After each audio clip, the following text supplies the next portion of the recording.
Hey you guys, welcome back to a brand new video today, and in today's video we're going to be talking about the most renowned time travel paradox, also known as the grandfather paradox. Now if you don't know what's the grandfather paradox, just imagine yourself in 2020 going back in time and killing or getting rid of your grandfather, also into and get rid of your father and of you. Now if you never exist, then who would kill your grandfather? And that's the question. Nobody would kill your grandfather, so your grandfather would continue to exist, and then you would exist in turn and then go back in time. You would always go back in time and kill your grandfather, resulting in a time loop. Now how to break out of the time loop? Now if you want to break out of the time loop, then there's, hypothetically speaking, one way, and the one way is that imagine that today we are in the alpha timeline, if any timelines exist at all. So once you time travel back to the past, you break out of the alpha timeline and then diverge into the beta timeline, and any change, whether in the future or in the past or in the present, you do in the beta timeline that you just moved to, would affect the beta timeline, never affecting the alpha timeline. Imagine them as two parallel lines, never intersecting, so any change you do in the beta timeline would never affect the alpha timeline. And in turn, if you kill your grandfather in the beta timeline, then that wouldn't affect you in the alpha timeline. You continue to exist, but the you in the beta timeline, which exists separately from you, would completely perish according to this theory. Now if you never break out of the time loop, and let's suppose that the timelines theory is completely false, then that would result in a perfectly closed time loop. Now what is a perfectly closed time loop? That's an interesting question, by the way. A perfectly closed time loop is, for example, imagine a circle, for example, and you run in a circle.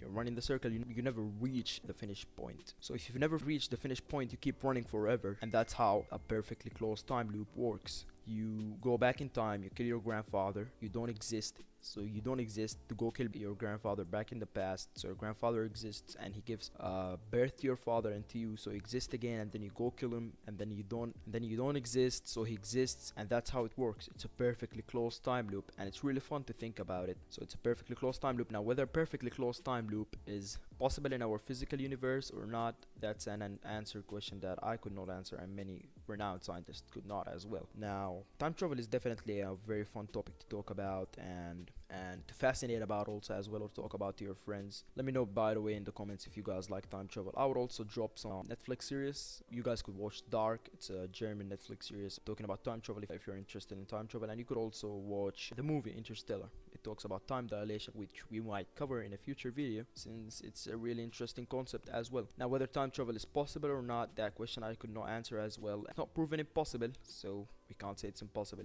I guess that's it for today, guys. If you enjoyed this video, make sure to smash the like button, to comment down below, and also why not share the video with your friends if you find this interesting. And take care until next, guys. I'll see you, y'all. Bye.